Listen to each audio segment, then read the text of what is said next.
Halo semuanya, kembali lagi di channel saya Ridya Cesar. Di video kali ini saya akan bahas mengenai coaching. Ya, jadi sejak tahun 2019 sampai dengan sekarang, saya merupakan professional coach, di mana saya mengcoach banyak orang untuk membantu mereka mencapai goal-goal tertentu di bidang karir, bidang kehidupan, dan lain sebagainya. Sehingga saya belajar coaching sebelumnya dan mempraktekkan itu sejak 2019 sampai dengan sekarang. Nah, kita langsung aja bahas mengenai definisi atau pengertian coaching. Kalau kita suka dengar istilah coach gitu ya, kadang kita suka mengidentikan dengan coach sepak bola, coach basket misalnya, atau coach tinju gitu, atau bahkan mungkin sebuah merek ternama gitu ya.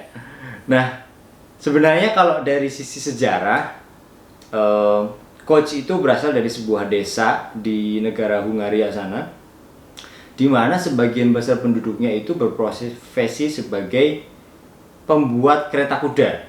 Jadi kalau suka lihat ya kereta kuda yang ditarik oleh kuda gitu ya, nah itu merupakan profesi dari sebagian besar penduduk desa coach gitu ya, tulisannya KOCS.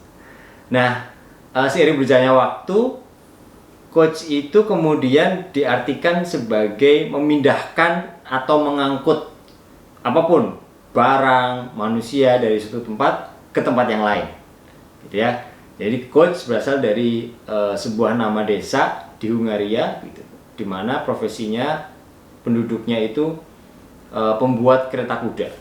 Nah, kemudian secara istilah coach itu juga berarti memindahkan atau mengangkut barang atau orang dari satu tempat ke tempat yang lain. Nah, itulah kemudian seiring berjalannya waktu diadopsi menjadi sebuah istilah di dunia pengembangan SDM atau dunia psikologi dengan istilah coaching. Gitu. Nah, apa itu coaching dari sisi pengertian? Saya ambilkan pengertian coaching dari International Coaching Federation, sebuah federasi yang membawahi coach-coach di seluruh dunia. Pengertiannya, dia bilang bahwa coaching is partnering with clients in a thought-provoking and creative process that inspires them to maximize their personal and professional potential. Oke ya. Ada beberapa kata kunci di sini yang bisa kita peroleh. Yang pertama adalah partnering, yang kedua adalah thought provoking and creative process, dan yang ketiga adalah maximize their personal and professional potential. Ya. Yang pertama adalah partnering atau kemitraan.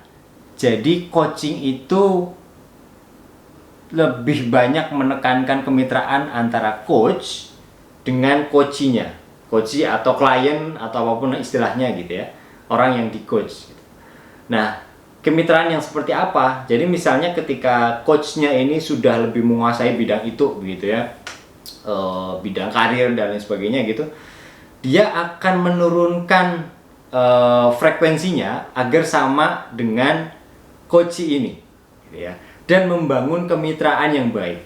Jadi ada hubungan yang dibangun antara coach dengan coachee sehingga sama-sama nih levelnya gitu kan, untuk kemudian nanti bisa istilahnya naik bersama antara si coachnya ini bisa naik juga gitu. Jadi coach itu akan menyamakan frekuensi dengan coachee gitu ya, membangun kemitraan dan kemudian bisa naik bareng-bareng.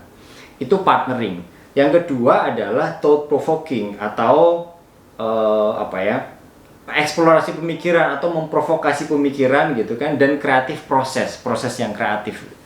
Jadi dalam proses coaching itu lebih banyak coachnya itu bertanya kepada coachinya gitu ya, pertanyaan-pertanyaan yang powerful, pertanyaan-pertanyaan yang memprovokasi. Tujuannya apa? Untuk menstimulasi pikirannya si coachee, sehingga dari situ coachee itu bisa menemukan jawaban-jawaban yang selama ini dia cari ya.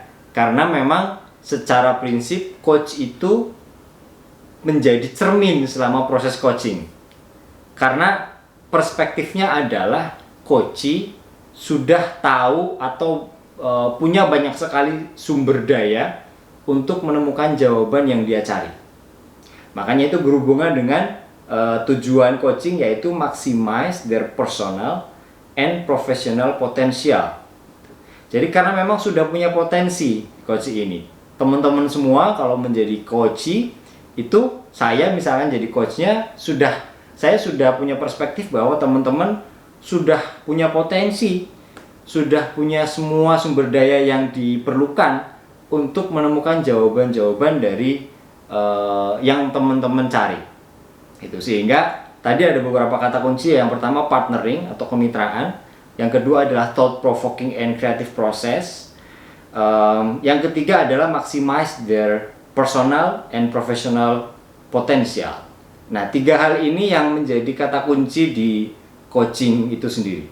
Jadi kalau teman-teman nanti setelah ini mendengar istilah coaching, teman-teman sudah tahu bahwa kira-kira gambarannya adalah coaching kemitraan, begitu ya, bermitra dengan coachnya.